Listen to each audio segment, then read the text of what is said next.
Assalamualaikum warahmatullahi wabarakatuh. Yang terhormat Bapak dan Ibu dosen pengajar mata kuliah Teknik Analisis Data Geografi Lingkungan. Perkenalkan, nama saya Faradina Rahmayidin akan mempresentasikan proposal penelitian saya yang berjudul Kajian Bahaya Kekeringan Meteorologis di Kabupaten Blora. Latar belakang penelitian ini, Indonesia rawan bencana hidrometeorologis dengan kejadian bencana pada periode tahun 2015 hingga 2021 lebih dari 74,10% atau 78.890 kejadian bencana hidrometeorologis. Di Provinsi Jawa Tengah, Kabupaten Blora menjadi wilayah yang paling terdampak bencana kekeringan dengan peningkatan jumlah desa terdampak kekeringan tiap tahunnya. Pada tahun 2021, ter- terdapat 171 desa terdampak, lalu pada tahun 2024 terdapat 196 desa terdampak. Kekeringan ini umumnya diawali oleh kekeringan meteorologis, kemudian menyebabkan kekeringan hidrologi, pertanian, dan sosial ekonomi. Kekeringan meteorologis dapat diketahui dengan menggunakan Standardized Precipitation Index atau SPI. Lalu, kekeringan yang berpotensi menyebabkan kerusakan dan kerugian disebut sebagai bahaya kekeringan. Bahaya kekeringan dinilai berdasarkan kelas kekeringan, durasi, dan intensitas kekeringan. Ancaman bahaya kekeringan akan semakin tinggi jika semakin lama durasi bulan kering dan frekuensinya. Oleh karena itu, identifikasi bahaya kekeringan ini penting untuk dilakukan dalam rangka menyusun strategi mitigasi bencana agar dapat mengurangi dampak negatif dari bahaya kekeringan. Rumusan masalah penilaian ini yang pertama, seperti apakah karakteristik kekeringan meteorologis di Kabupaten Blora dengan menggunakan SPI? Lalu yang kedua, seperti apakah distribusi spasial kekeringan meteorologis berdasarkan THI? Dari rumusan masalah tersebut dibuat tujuan sebagai berikut. Yang pertama, mengkarakteristikan kekeringan meteorologis di Kabupaten Blora menggunakan SPI. Lalu yang kedua, menganalisis distribusi spasial bahaya kekeringan meteorologis berdasarkan THI. Manfaat penilaian ini, manfaat yang pertama pada kontribusi teoritis, yaitu menjadi acuan bagi studi lanjutan di bidang klimatologi, khususnya mengenai kekeringan meteorologis dan bahaya kekeringan meteorologis. Lalu bagi masyarakat, yaitu untuk memberikan pemahaman tentang dampak kekeringan, serta mendorong masyarakat untuk melakukan pencegahan dan mitigasi secara mandiri. Lalu untuk pemerintah, yaitu menjadi sumber informasi strategis untuk merumuskan kebijakan mitigasi dan penanggulangan bencana kekeringan berbasis data wilayah. Lalu untuk penulis, yaitu menambah wawasan dan mendorong pengembangan minat dalam kajian klimatologi serta memenuhi syarat akademik untuk kelulusan. Lalu tinjauan kepustakaan. Yang pertama, teori terkait variabilitas hujan. Variasi curah hujan terbagi menjadi dua, yaitu variasi secara temporal dan variasi spasial.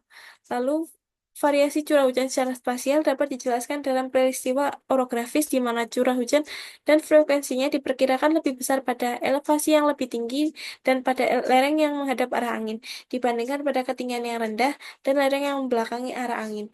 Lalu, yang kedua, variasi curah hujan berdasarkan waktu ditunjukkan dari perbedaan jumlah curah hujan dan frekuensinya pada tiap musim, yaitu musim penghujan dan kemarau. Variabilitas curah hujan ini dipengaruhi oleh IOD dan ENSO, dan kombinasi keduanya yang bersifat unik di beberapa wilayah. Hal ini berpengaruh kuat terhadap curah hujan di musim kemarau, tetapi berpengaruh lemah di musim hujan pada Desember hingga Mei. Lalu, teori terkait kekeringan. Kekeringan merupakan suatu kondisi saat air tidak tersedia guna mencukupi berbagai kebutuhan hidup. Kekeringan dibagi menjadi empat jenis, yaitu yang pertama kekeringan meteorologis, lalu kekeringan hidrologis dan kekeringan pertanian, serta kekeringan sosial ekonomi. Lalu teori terkait SPI. Metode SPI merupakan salah satu metode yang banyak digunakan untuk menganalisis indeks kekeringan pada skala waktu tertentu menggunakan data curah hujan. Berikut kategori kekeringan berdasarkan nilai SPI, yaitu ada dari sangat basah hingga sangat kering. Lalu, terkait bahaya kekeringan merupakan suatu peristiwa kekeringan yang berpotensi menimbulkan kerusakan dan kerugian. Bahaya kekeringan diukur menggunakan Rook Hazard Index berdasarkan peluang kejadian pada masing-masing kelas SPI. Indeks CHI menggabungkan besarnya kekeringan, frekuensi, dan tingkat keparahan indikator kekeringan menjadi suatu nilai numerik. Berikut penelitian terdahulu. Beberapa penelitian ini menggunakan metode SPI dan DHI untuk mengetahui bahaya kekeringan. Kebaruan pada penelitian yang dilakukan saat ini adalah dilakukan analisis karakteristik kekeringan menggunakan faktor fisiologis yang meliputi topografi, penggunaan lahan, dan geologi, serta terdapat analisis bahaya kekeringan menggunakan SPI 1 bulanan di Kabupaten Blora. Lalu kerangka berpikir ini diawali oleh beberapa faktor kendali iklim seperti radiasi matahari, jarak dengan sumber air, kondisi topografi, letak geografis, serta dinamika atmosfer lautan. Hal ini berdampak pada unsur iklim, yang menimbulkan iklim ekstrim serta variabilitas curah hujan, yang bisa menimbulkan kekeringan meteorologis. Curah hujan diambil datanya dari data lapangan dan data satelit, kemudian diolah dengan SPI untuk mengetahui tingkat kekeringan meteorologis. Dari tingkat kekeringan meteorologis tersebut, dihubungkan dengan faktor fisiografis seperti topografi, penggunaan lahan, dan geologi untuk mengetahui karakteristik kekeringan. Kekeringan meteorologis tersebut terdiri dari 3 dimensi, yaitu durasi kekeringan, tingkat keparahan kekeringan, dan luasan kekeringan yang dapat digunakan untuk mengetahui DHI, lalu dihasilkan bahaya kekeringan meteorologis di Kabupaten Blora. Kemudian metodologi. Yang pertama, alasan pemilihan lokasi. Lokasi yang dipilih dalam penelitian ini yaitu Kabupaten Blora. Kabupaten Blora memiliki luas besar 72,33 km persegi dengan 16 kecamatan. Lokasi ini dipilih karena tingkat dampak kekeringan yang tinggi. Kabupaten Blora mengalami peningkatan jumlah desa terdampak kekeringan dari tahun ke tahun yang mencerminkan kerentanan wilayah yang signifikan, lalu luas dan populasi terpapar bahaya kekeringan yang besar. Berdasarkan dokumen KRB Jawa Tengah, wilayah ini memiliki potensi bahaya kekeringan seluas 180.000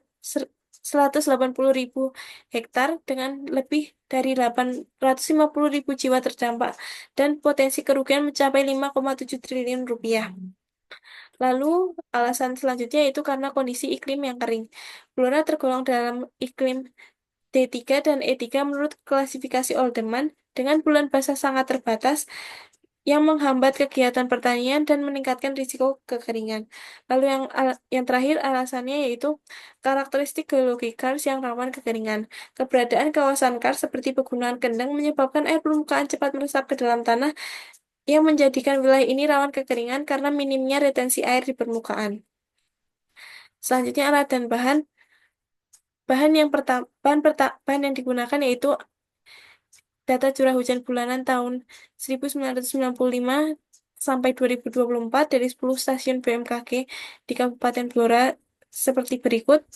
Lalu yang kedua data era 5 pada tahun 1995 hingga 2024, lalu data Demnas, lalu data penggunaan lahan di Kabupaten Blora dari Badan Informasi Geospasial atau BIG, lalu data geologi Kabupaten Blora dari Badan Geologi.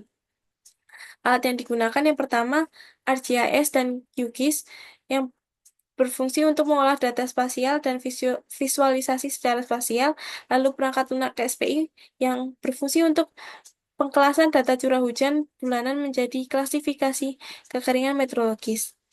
Lalu Microsoft Excel yang berfungsi untuk melakukan pengolahan data tabel dan grafik, serta melakukan uji statistik terhadap kekuatan hubungan antar variabel penelitian, lalu Microsoft Word untuk menulis laporan penelitian.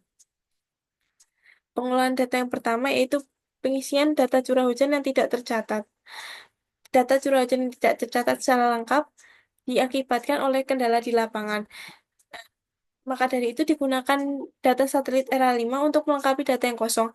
Data era 5 tersebut dapat digunakan jika telah memenuhi uji korelasi dan data stasiun hujan dengan data stasiun hujan observasi. Selain itu, pemilihan era 5 juga didasarkan pada jumlah data hujan yang kosong yang relatif sedikit. Lalu terdapat pula cara lain untuk mengisi data curah hujan yang kosong dengan metode inverse square distance seperti berikut. Lalu uji konsistensi. Uji konsistensi dapat dilakukan menggunakan kurva massa ganda yang berguna untuk membandingkan curah hujan rata-rata akumulatif di stasiun hujan tertentu dengan curah hujan rata-rata akumulatif dari beberapa stasiun hujan terdekat. Lalu uji korelasi dengan rumus sebagai berikut.